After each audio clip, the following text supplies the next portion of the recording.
this doubt discussion for now DSTS, that is Diwali special test series, nothing else. Test number 5, doubt discussion. Just one student today on time, that is Sara Anjum. Nobody else, I hope. Yes, Asmita Motevar coming in. Okay, fine. This is the problem with the students, they don't join and on time, इसलिए चीज़ें फिर बिगड़ने लगती है.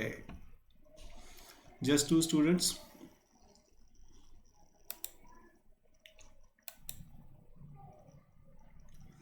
I'm presenting the question paper to your screen.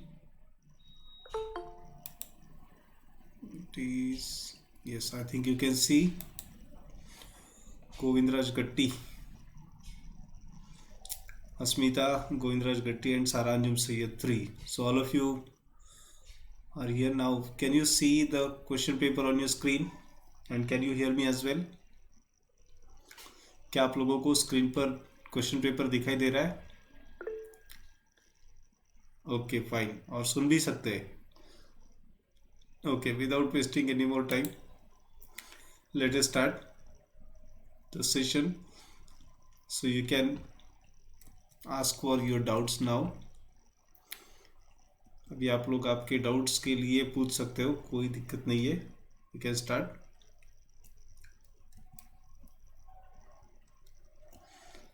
Yes, Asmita, Govindraj,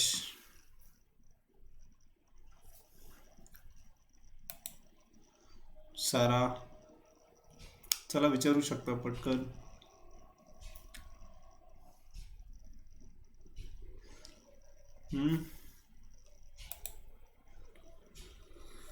Have you checked your paper?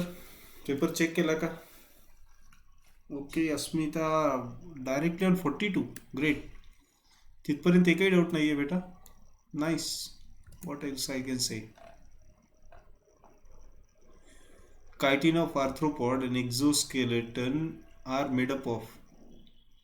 सी मग छानही म्हणा किंवा ऑडही म्हणा, किंवा वाटते की जेव्हा तेच क्वेश्चन की जे मी शिकवताना फोकस केलेल्या एरियावरचे क्वेश्चन विचारलेले असतात. Chitin of arthropod and exoskeleton are made up of both complex polysaccharide and heteropolymers. Remember, heteropolymer आहे हे, ह्याचा उल्लेख आहे. आणि त्याच्यामधले जे शुगर युनिट त्याला जोडलेले आहे ते काही सिंपल ग्लुकोज सारखे नाही आहेत. These are like glucose amines. कायटीनमध्ये जे आहेत ते ग्लुकोज अमाइन, कॅलेक्टोज अमाइन सारखे कॉम्प्लेक्स पॉलिसॅकराइड आहेत. आणि हेट्रोपॉलिमर केव्हा म्हणतो? When monomers of different types are there. Okay, monomers of different types whenever they are there. For example, bacterial cell wall मधल्या एका सबस्टन्स बद्दल आपण नाव दिलं होतं. What was that? पेप्टिडोग्लायकन्स. त्याच्यामध्ये एन ॲसिटाइल ग्लुकोज अमाइन आणि N acetyl muramic acid होते.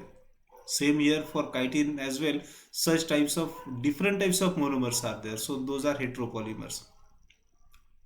Fine. So question number 42, I think first one is okay, no problem with that one. Okay, so Asmita, I hope your doubt is clear. Right, chalo move on. पुढचा question. Nobody is raising doubt. It seems that you are not attempted the question paper. Just power cut is there, so those who are saying this one in a recorded format, they may not see my face, so better I switch off my camera. Still it is okay.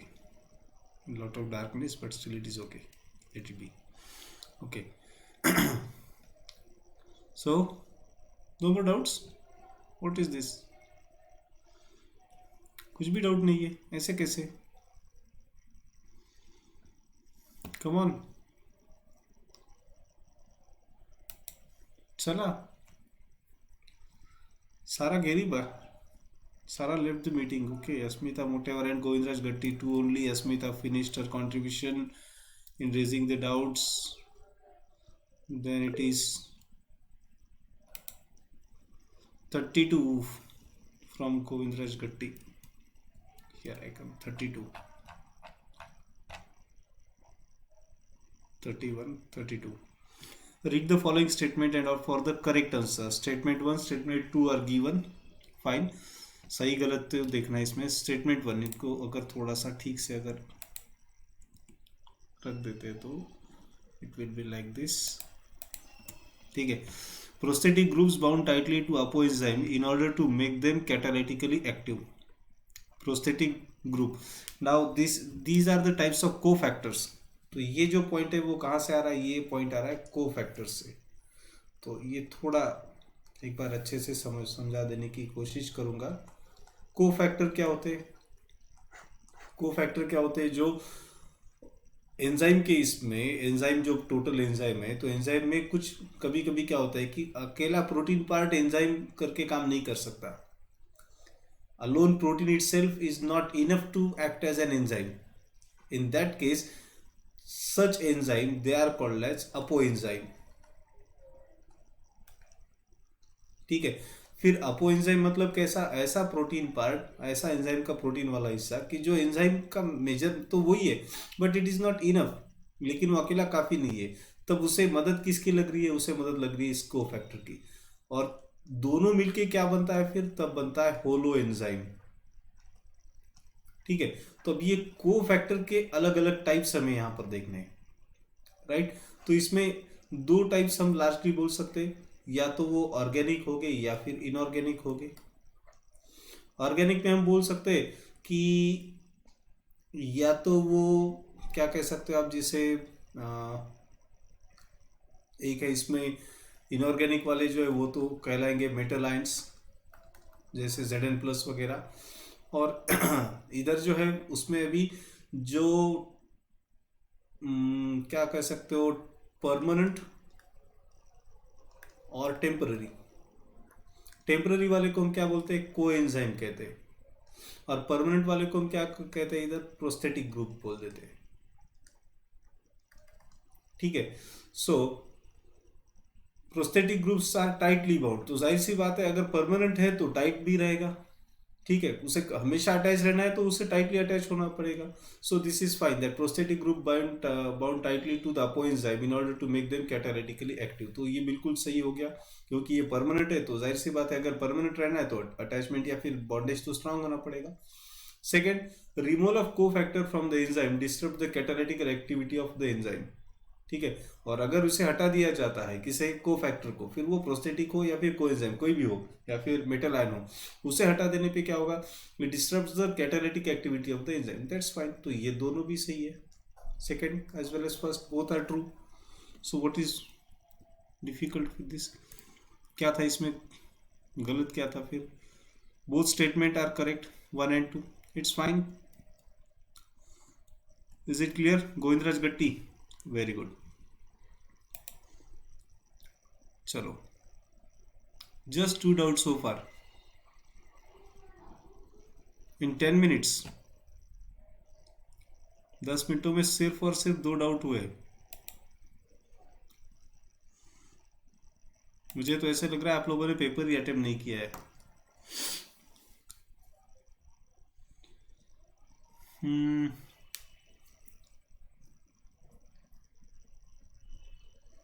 No.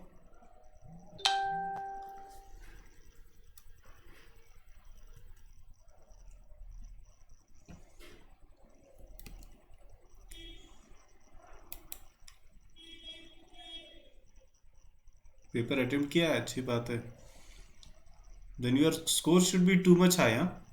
If you are raising just 2 doubts, at the most what is the possibility that you have missed maybe 5 questions, isn't it? जिसमें कि 3 की आपको आपकी गलती समझ में आ गई, 2 की गलती समझ में नहीं आ रही. तो अगर 5 ही गलत जा रहे तो इसका मतलब है 25 ही माइनस कर देते तो 165 तो बनता ही है. तो उतना स्कोर रहना पड़ेगा, isn't it? Okay, If your doubts are over, only two students are left now. Sarah Anjum joined early but left early as well. So tell me your scores. अगर आप लोगों के डाउट खत्म हो चुके हैं तो फिर स्कोर बोल दो. What else I can say?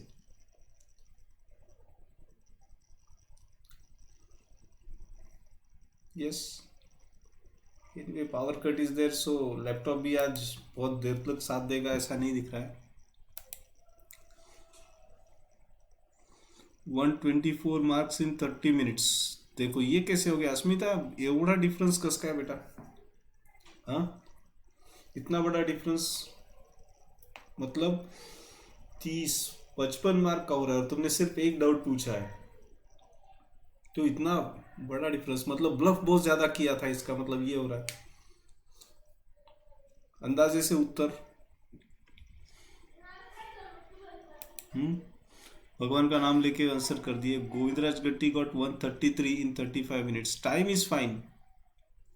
Time के हिसाब से ठीक चल रहा है सब कुछ. 30-35 मिनट एक्सपेक्टेड है, चलेगा उतना. लेकिन स्कोर 150 प्लस एक्सपेक्टेड था. क्वेश्चन में वही तो बोल रहा हूँ ना, कंफ्यूजन कितने क्वेश्चन में होना चाहिए. अगर आपको 125 मार्क आ रहे हैं, इसका मतलब आपके 55 मार्क जा रहे हैं, मतलब 11 क्वेश्चन. तो अगर 45 में से 11 क्वेश्चन जाते हैं तो इसका मतलब होता है 25% question. So this is huge gap. तो अगर आपको आंसर कॉन्फिडेंटली पता नहीं है, you should not touch it, isn't it. आपको टच करना ही नहीं है, and still you are touching it, isn't it. Okay. अभी कल वाला टेस्ट रहेगा सेल डिवीजन का. Tomorrow's test will be there on cell division. And remember, I will post the test early in the morning, and by 12 दोपहर को 12 बजे तक लगे इसका ग्रुप डिस्कशन ले लेंगे. बिकॉज बाद में मुझे कहीं जाना है, सो हो सकता है बाद में ना हो. तो 12 बजे के करीब ही ग्रुप डिस्कशन, इसका डाउट डिस्कशन हो जाएगा. ओके. एक्सपेक्टेड बेटा. Asmita and Govinda, both of you need to improve. There is plenty of scope over there. Okay. So with this note, let us wind up this today's session.